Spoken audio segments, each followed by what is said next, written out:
Coach Bear is not a liar. His assistants got taken care of. Let's discuss.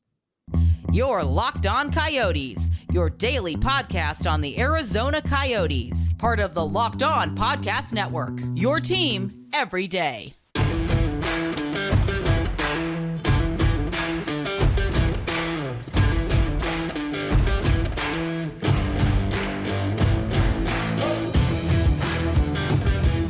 Welcome to the show, everybody. This is Locked On Coyotes, your number one daily podcast on the Arizona Coyotes. I am your host, Robin Leonio, alongside Matthew Jacobson. We want to thank everyone for making the show your first listen every day. We are free and available everywhere you get your podcasts, including now on the Sirius XM radio app. Just be sure to look up Locked On Coyotes. Got a great episode for today. We are going to be talking the assistant coaches for the Arizona Coyotes as they officially got their extensions, as already kind of reported, as saying that that's what Andre Tourigny was waiting for.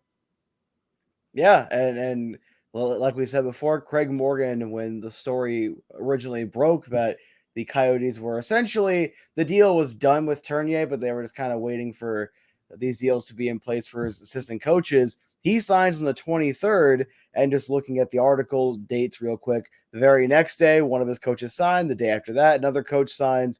And then as of 10 a.m. this morning, Monday, as we're recording this, Corey Schwab gets added to that list. If there's one we're missing, it'll be within the next 48 hours, I guarantee. But yeah, he's not a liar. He is based. Coach Bear needs to be protected at all costs. And I respect the hell out of him, because that's the kind of leader I want. That's the kind of leader we need. And I guarantee the folks in the locker room, the players, value Coach Bear, if not more than we currently value him on this show. Oh, absolutely. I really think that Coach Bear, can really be, touted as not just a player's coach, but an organization coach. Because I feel like everyone really just appreciates him around, because he just gets, not only does he's just really good at what he does, but he just seems to get along with everybody and make sure that everyone is taken care of. Yeah, and again, I respect it. You need more coaches like that. And assistant coaches, I've said it before, I think on the last episode we talked about it, can be seen as relatively interchangeable. However, I really feel like this group is different, and if Coach Bear believes the same, I'm gonna run into a brick wall for this man. Yeah, it makes sense. Like, especially as we talked about on the previous episode, when Coach Bear got his extension officially signed, we're talking about the assistant coaches, the importance of assistant coaches, saying that, look, the head coach makes all the decisions, makes all the final decisions, kind of runs the show, but these assistant coaches make a big deal. And I really feel like that's why these head coaches want to make sure that they have their guys in place, rather than just like these, let's say, the GM saying, oh no, we're gonna bring in this assistant coach because we really need this assistant coach, works really good in this area. Like, no, we want this assistant coach, yeah, sure, to work out in that area, but also to work out with the rest of the organization. Yeah, or we're not just going to hire this guy because he used to be a player. Or look, we need Ulf Samuelsson to coach the defense. Why? Because Ulf Samuelsson coaching the defense, kind of thing. Where, and that's not a shot at Ulf Samuelsson. I remember him being okay as a defensive coach, but your mileage on that may vary. I'm just giving it as an example of Ulf Samuelsson was brought in because he's Ulf Samuelsson. These coaches were brought in because Coach Andre Tourigny wanted them here for their coaching ability specifically, and then Corey Schwab is the leftover, which is not meant in a disrespectful way. It's kind of funny how literally is the best of the previous Schwab, regime. The reason why Corey Schwab is the longest tenured I would say just coach, the longest tenured coach in the Coyote system right now, is because as a goaltending coach, he's doing his job right and has been doing his job right for the last several years. goaltenders seem to they'll go through rough patches, but they seem to be doing really well. The Coyote system. Yeah, it feels like it doesn't really matter who you are, unless your name's like Calvin Pickard or Ivan Prosvetov, and you're gonna have some struggles. But and you have Antti Ranta, injury history, a guy that just can't stay healthy. We see it in Carolina. He works perfectly as that 1B, kind of more on the backup side. Good NHL goaltender. He looked like a starter here. That's how good he was in 2017, 2018. Even I can admit that. I'm not a big Ranta fan, but I will admit when he was really good. He even put up decent numbers despite all of the injuries. You had Darcy Kemper come out of nowhere from literally everyone's perspective. Stanley Cup champion Darcy Kemper. Stanley Cup champion Adin Hill, who had a phenomenal first stretch until he got ran into the ground. That it wasn't Schwab's decision to have him play, what was it, 14 in a row or whatever it ended up being. So it's like we've seen Vamelka, Anson Thornton coming out of nowhere to kind of steal a spot within the system. Connor Ingram went from the meme of ain't that the dude that gave up like 5 goals to the Coyotes in the last game in Glendale to, oh wow, this guy is an NHL goalie. Let's not forget the previous season and Scott Wedgwood. Right, Wedgie. He had 2 different stretches and he was solid both times. Yeah, and it just really tells you the importance of Corey Schwab. And again, it could be, a mixture of, maybe development coaches as well. But, Schwab is being the main goaltending coach. He's kind of the one that gets all the credit. And rightfully so. Something is being done right. Mm-hmm. Yeah.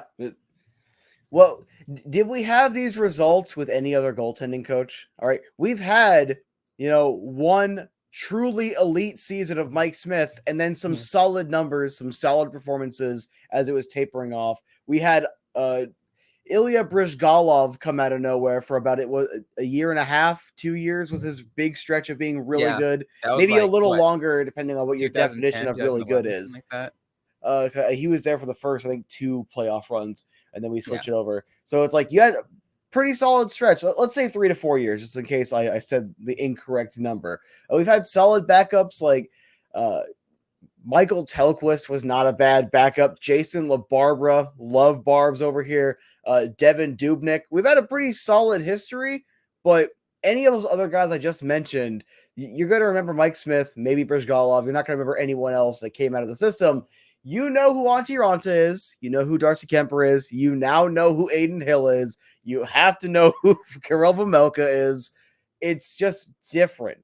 They went from being a pretty solid track record, all things considered, to this is kind of ridiculous. The Arizona's kind of like the goalie gurus, if you think about it. I know, right? And it's funny because everyone talks about when everyone kind of talks low about the Arizona Coyotes, and then you're like, see that goaltender you got? Yeah, started in Arizona. He came from us. You're welcome. And he grew well there. He actually showed his star talent while he was still with Arizona, rather than just not even emerged yet at the time. Yeah. You want to talk about FanDuel? You want to jump right in to talking about this episode's sponsor, that being FanDuel. Get ready for the NFL season with incredible offers from FanDuel, America's #1 sportsbook. Right now, new customers can bet $5 and get $200 in bonus bets guaranteed. Plus, all customers who bet $5 will get $100 off NFL Sunday Ticket from YouTube and YouTube TV. Now is the best time to join FanDuel, the app that's easy to use and can be everything from spreads to player props and more. Visit FanDuel.com/lockedon and kick off the NFL season with an offer you won't want to miss. FanDuel, official partner of the NFL. All right, Matt, so let's continue talking about these assistant coaches signing over the weekend and the last few days for Arizona. I want to say, I guess, next I guess the next one we can talk about is one that let's talk about John Madden real quick, because I had JD Young from Locked On San Jose Sharks come on the show about a little over a year ago, I believe, when the Coyotes initially signed John Madden, and we're like, okay, who is this guy? I've heard his name before, again, but not in the hockey sense, not the football coach. Was it from the football video games? Was it? No, definitely not that. No, definitely not that John Madden. But and I asked, and the gist of it was, that John Madden ran the special teams for the San Jose Sharks, and they ran pretty well. So my expectation going in was, he's going to help run the Coyotes special teams, and they're going to get better. And in the opening couple weeks of the season, they did. They actually looked pretty darn good. Then they just burnt out because the talent just wasn't there for special teams. But looks like they have the belief in him, and I really think that with the roster that's slowly getting put into place, I think I can put some faith in the John Madden on helping run the special teams, maybe even a little bit of defense. Yeah, I mean, it's interesting because I remember seeing that he got re-signed, and my first reaction was, didn't I just make a video on this guy like a year ago, if that, that he's joining the organization? He just completed his first season as an assistant coach for the Arizona Coyotes. He oversees the penalty kill unit. Obviously, there's going to be some additional responsibilities as well, but that penalty kill unit was surprisingly pretty solid. Now, I'm not going to pull up numbers and be like, well, they were ranked top 10, because they weren't. They by no means were like a top 10 penalty kill, but they had really solid stretches, borderline dominant stretches at times, and looked overall like a cohesive, hardworking unit. I just want to keep seeing him build with more and more talent, because kind of like with Andre Tourigny and how good the offense has been, the penalty killing and the special teams has been getting better and better. And as you give these coaches better and better players, this only should get better, to where I keep saying it or alluding to it or whatever, but this team might actually be built to compete for cups. It actually might be built the way it needs to be, and that's just really fun to think about. That's just really fun to think about. Oh, right. No, I'd like that totally. And then, I mean, we're not going to we might not have that time, like what I think the year right before and like during the when the season got cut off due to the pandemic, when the Coyotes had like an unbelievable penalty kill in which they were actually scoring shorthanded goals left and right. We don't have grabs anymore. We don't we don't have those players anymore. I mean, that was fun. That was fun. We're not going to get any more, unfortunately, but we're still going to get, some solid excitement. Yeah, and I like it. The fact that every other time we've been talking about rebuilds, been talking about the team being constructed, it's like, oh yeah, they got some exciting players. Oh, they should be able to build on it, and it either burns out or they make the playoffs once or twice and then it's done. And then it's kind of like, well, we're right back to the next rebuild. All right, Domi and Duclair of the future. Nope, okay, I guess it's Clayton Keller and Christian Dvorak and Connor Garland. And now it's like, well, Keller's still here, but also, like, have you seen that Logan Cooley kid? But because of how they're building it this time, and this is nothing against the previous coaching regimes, because there's been some very solid coaches in this organization. Plenty of coaches that I really like. I don't think I've ever seen a unit as cohesive as this. I don't think I've seen, hey, we're going to talk about the defensive aspect and actually, well, look at just how much better this system is, or how much better they're playing on the penalty kill, or, oh, goaltending. Oh yeah, they're literally getting starting caliber goaltending out of peanuts, out of Euro signings, out of waiver claims. This is it. This is it. Flag in the ground, because I just want to take that minute to appreciate that we actually get to like have these conversations and have full faith in this coaching staff and be able to actually talk about their strengths more so than just like, yeah, they're okay. Yeah, the defense has been fine. Yeah, penalty killing, okay. Right? No, like, it's just, it's nice it's a breath of fresh air being able to be like, yeah, it's gonna be like this. These are our expectations. We can actually can set expectations. We can probably have an episode on that on expectations for the upcoming season coming as we get closer to training camp in the next month. But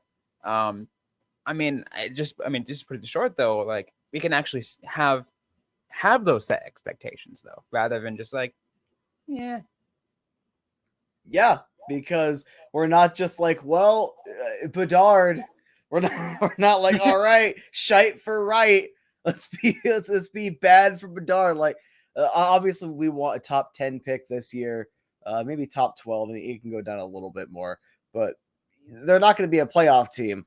But I would like to be around the middle of the pack. I wouldn't complain about missing out on the playoffs by a little less than what we're imagining. And this coaching staff has already impressed me pretty much every year.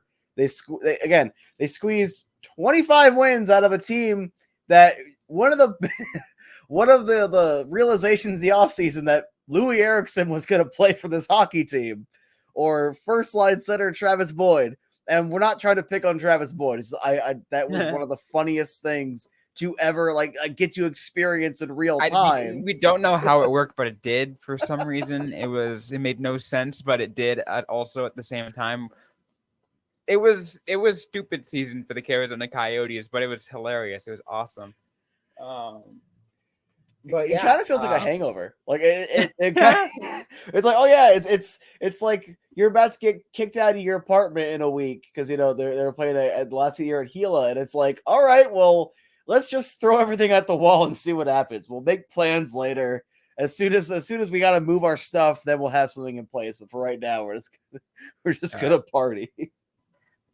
Last assistant coach to discuss a little bit on is Mario Duhamel. I think that this is a huge one. I think this is the only one truly that is true to the core a Andre Tourigny guy, because he was an assistant coach for Bear with the Ottawa 67s over in the OHL.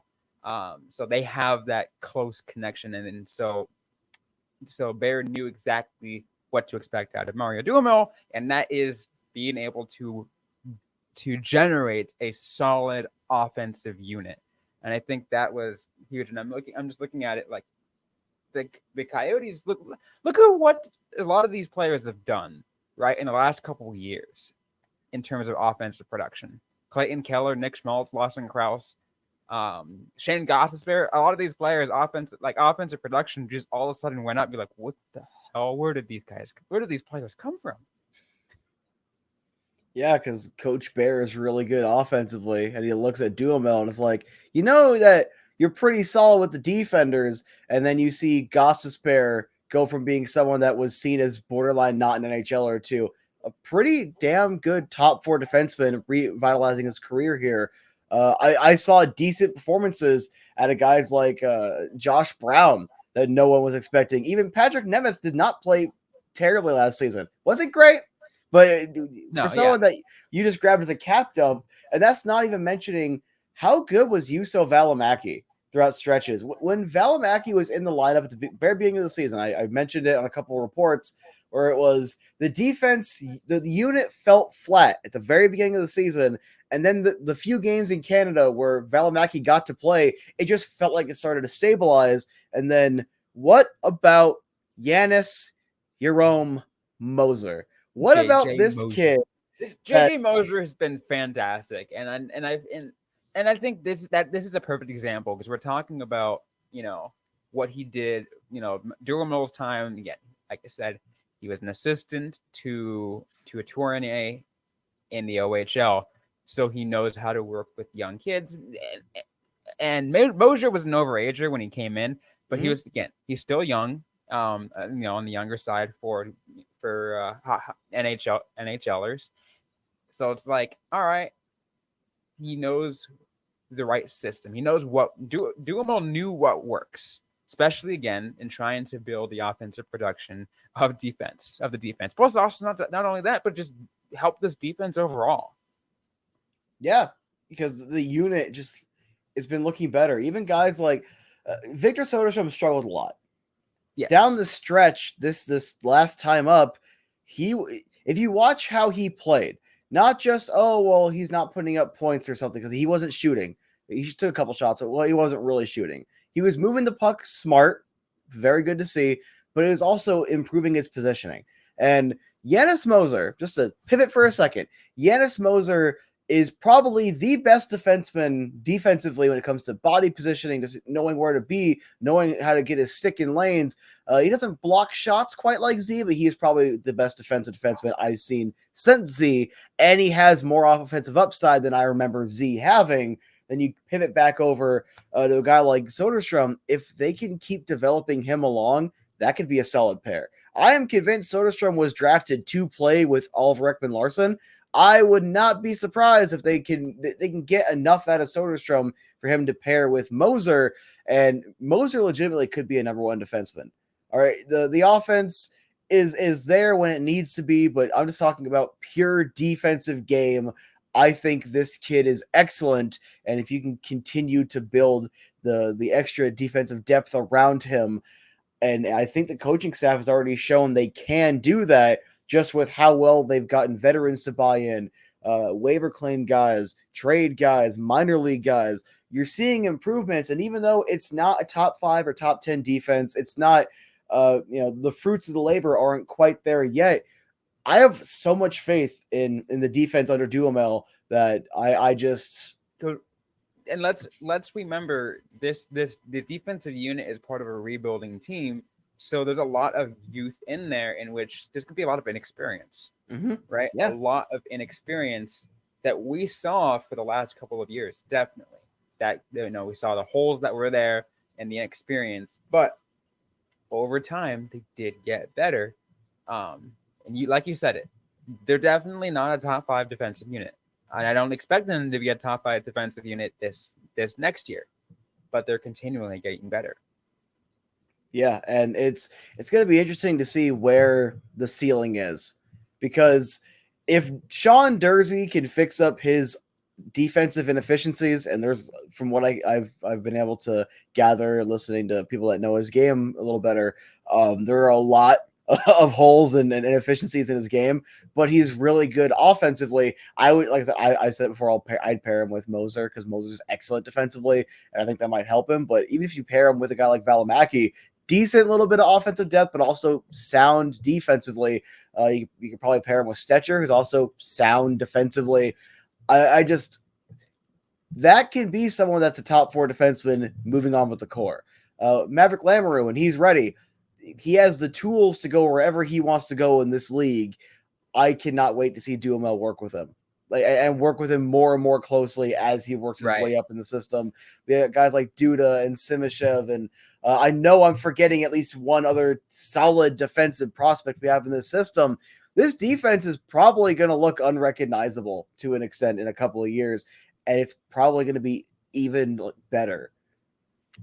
Part of the defense unit is going to be the 2025 Stanley Cup champions.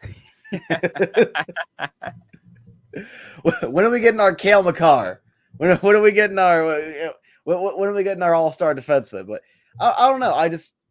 I really like these assistant coaches, and I hope over the next 3 or so years, the only one that has a solid number that I've read was Tourigny. Everyone else says multi-year, which they could be here for 2 years, they could be here for 5 years. I got no idea. I'm pretty sure Craig will have any sort of detail, or if I've watched a more recent show, I would know, but I haven't had the time to. See, it's funny because when the Coyotes puts out their press release, they say, as per club policy, the terms of the contract will not be disclosed.